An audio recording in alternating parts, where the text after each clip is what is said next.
Bueno, buenos días a todos. Ante todo, daros las gracias por vuestra asistencia y también la bienvenida a este webinar en el que hablaremos sobre las diferentes acciones contempladas en nuestro ordenamiento jurídico para la defensa de la propiedad.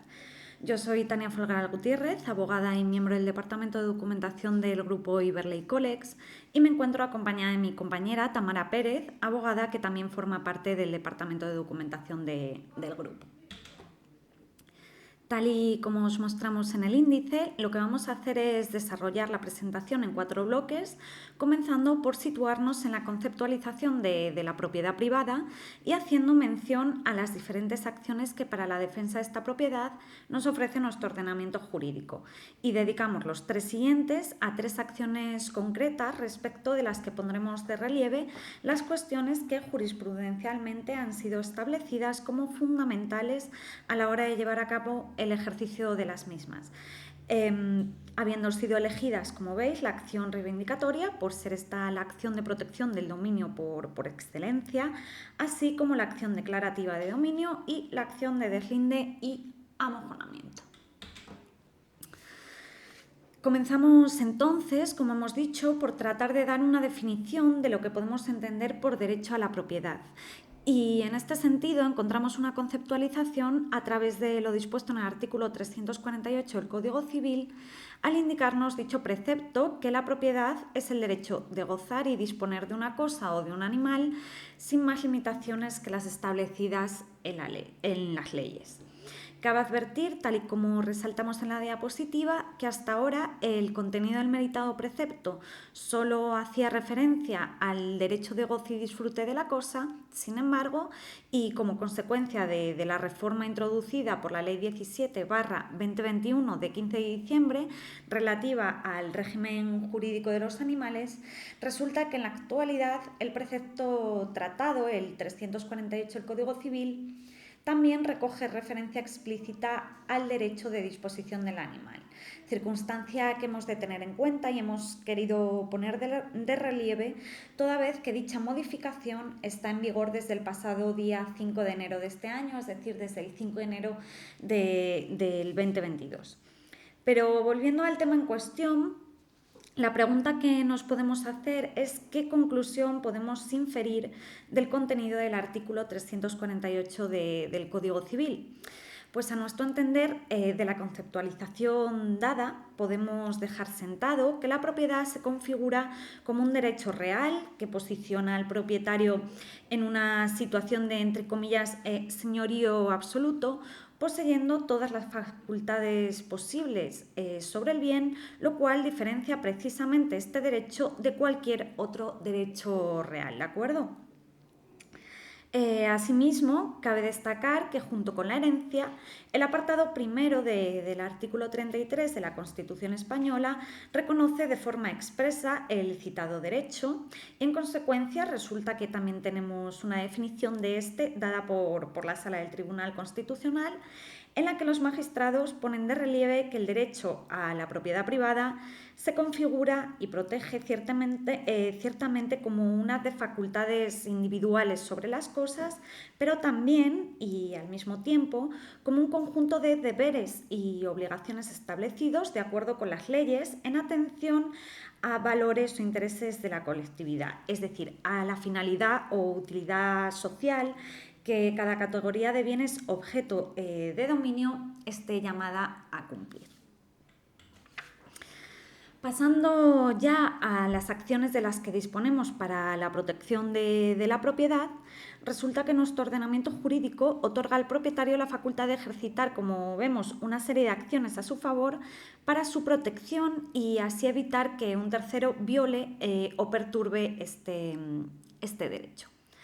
De todas las reseñadas, ya hemos dicho que la acción por excelencia de protección del dominio es la acción reivindicatoria, aunque junto a ella se encuentran otras, como puede ser la meramente declarativa, la negatoria, la de deslinde y amojonamiento, la publiciana, la texibendum o también la tercería de dominio o la de mejor derecho. Centrándonos en la primera de las acciones objeto de análisis, reiteramos que debemos tener en cuenta que la acción reivindicatoria se sitúa como la acción por excelencia de protección del dominio, pues otorga al titular del derecho de propiedad la facultad de recuperar la posesión del bien del que se encuentra desposeído de forma ilegítima por parte del poseedor actual y sin título suficiente para esta posesión. Esta acción la contempla de forma específica el apartado segundo del artículo 348 del Código Civil, cuando señala que el propietario tiene acción contra el tenedor y el poseedor de la cosa o animal para reivindicarla. Y a la hora de ejercitar este tipo de acción protectora de la propiedad, tendremos que preguntarnos si en el concreto supuesto de hecho al que nos estamos enfrentando se cumplen los 3 requisitos que vemos en la transparencia, ¿vale? Y ello porque tanto doctrina como jurisprudencia han sido constantes en enumerar los 3 presupuestos necesarios para que la acción reivindicatoria prospere,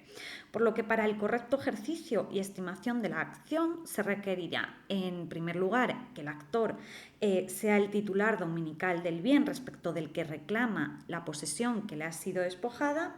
En segundo lugar, que el demandado ostente la posesión de forma ilegítima, sin título suficiente para poseer. Y por último, se exige que el bien del que el actor reclama la posesión coincida con el bien que posee ilegítimamente el demandado.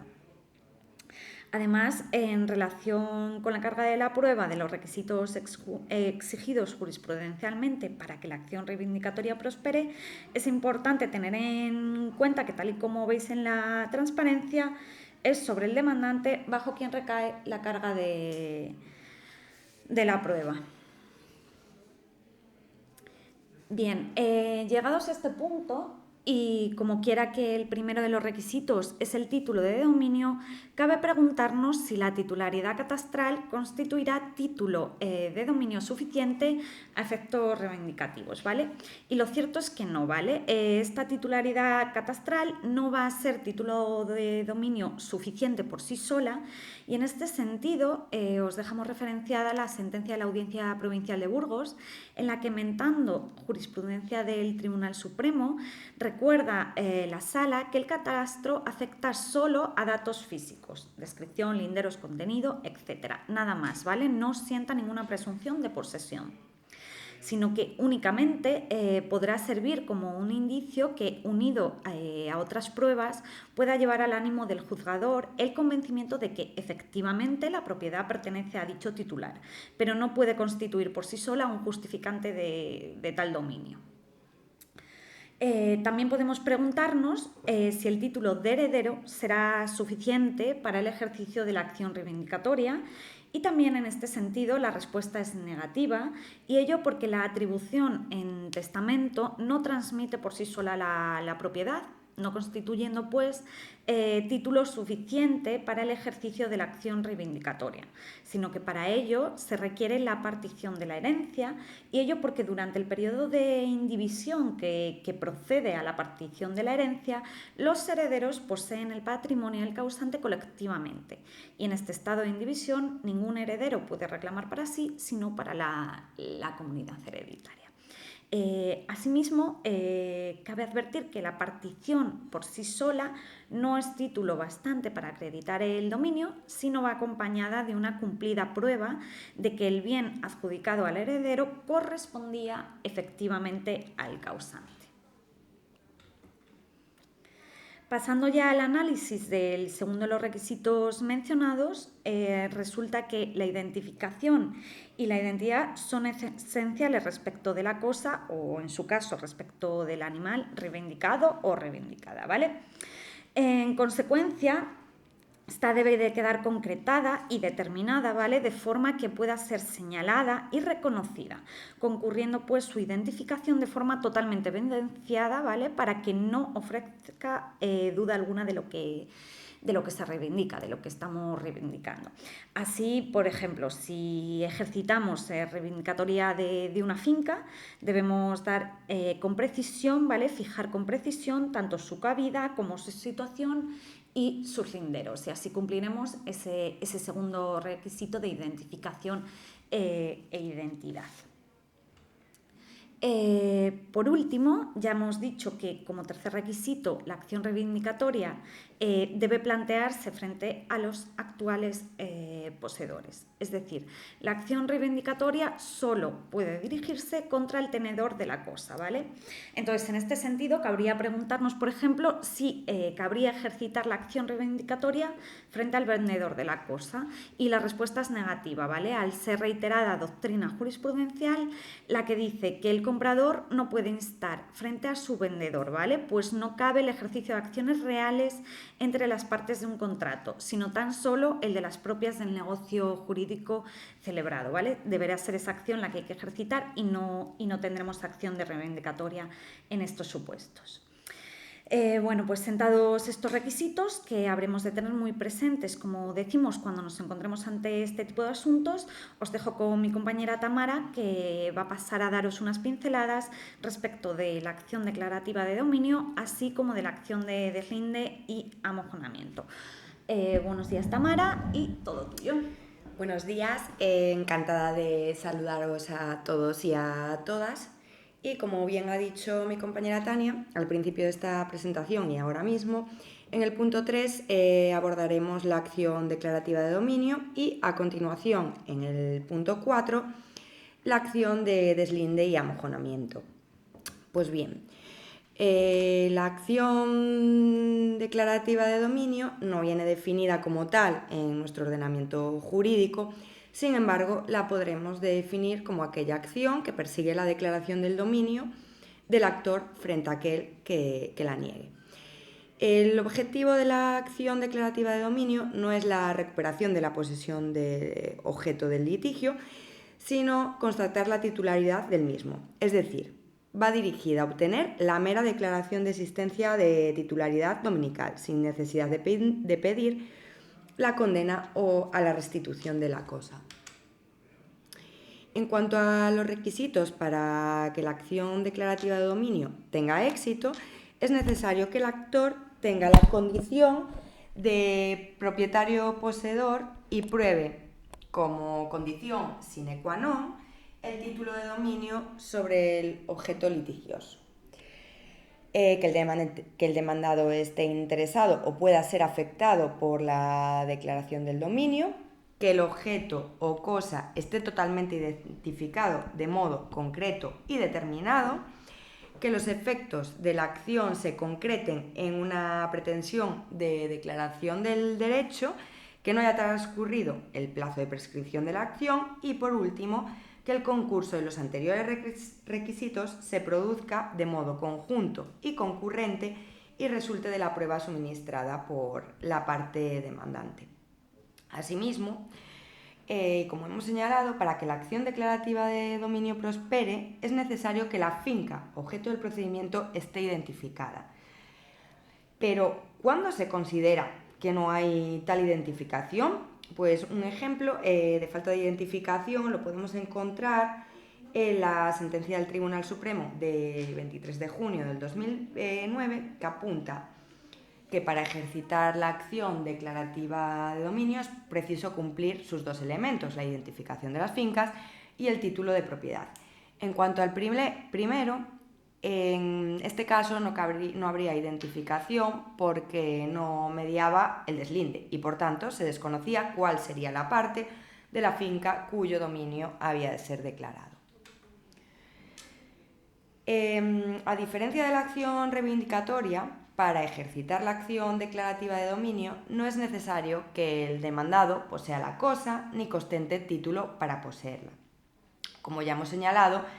se ejercitará la acción contra aquel que formalmente cuestione el derecho del propietario, posea la cosa o no la posea, pues no se trata de recuperarla. Por lo demás, tiene los mismos requisitos que la acción reivindicatoria. En cuanto a la finalidad que se persigue con la acción declarativa de dominio y conforme a la reiterada jurisprudencia, la misma es la de obtener la declaración de que el demandante es propietario de la cosa, acallando a la parte contraria que discute ese derecho. De forma que con la acción declarativa de dominio no se pretende la condena del contrario, sino que se declare por medio de sentencia, la existencia de una determinada relación de derecho puesta en duda o discutida. No busca, por ello, la obtención del cumplimiento coercitivo del derecho, sino la puesta en claro del mismo. Aclarado lo anterior,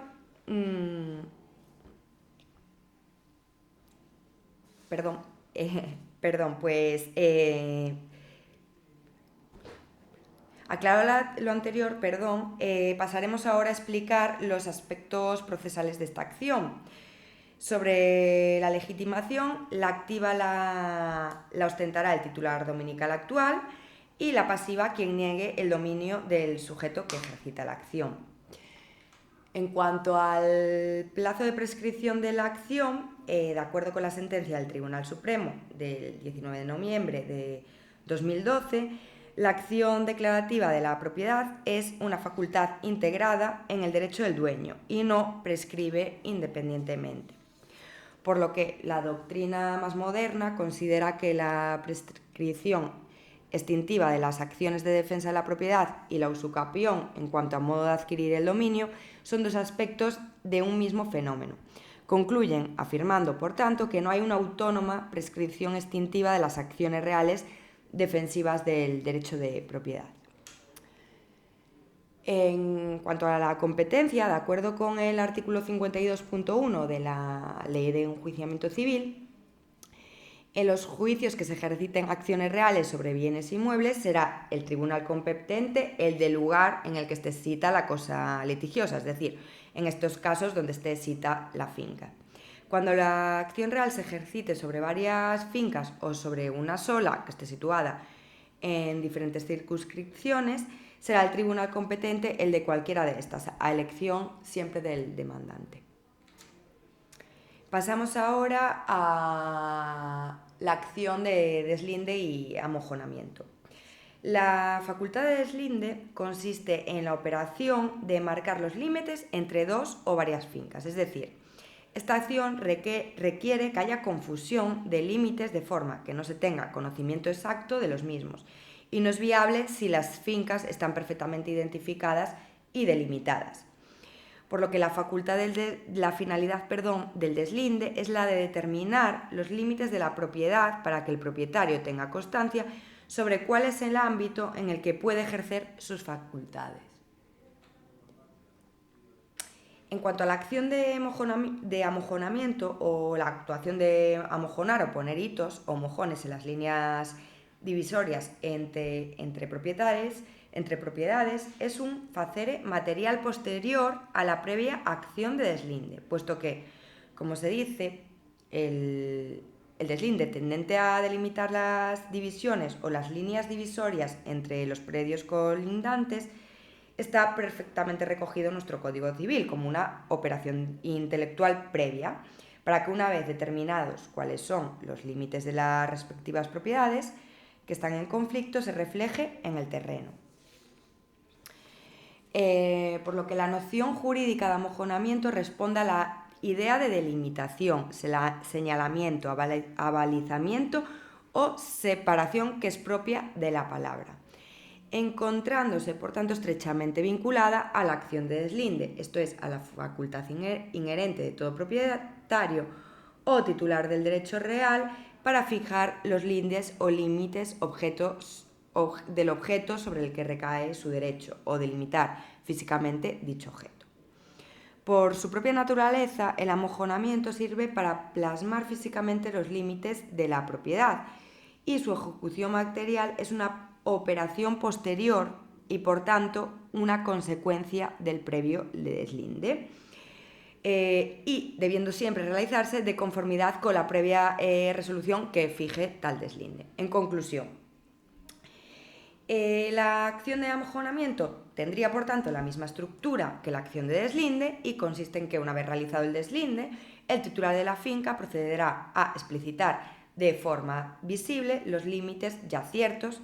de la finca mediante hitos o mojones. La acción de deslinde y amojonamiento podrá realizarse por acuerdo entre las partes mediante un expediente de jurisdicción voluntaria o por medio de un procedimiento contencioso.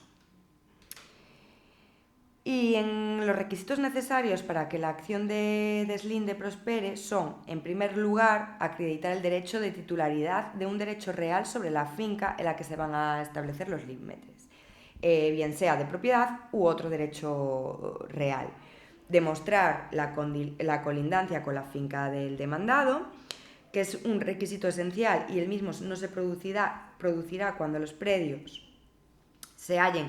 separados por instalaciones de cierre, con independencia que la superficie abarcada se corresponda o no con la extensión objetiva del correspondiente derecho de dominio. Y por último, habrá que probar que los límites no están claros o son dudosos.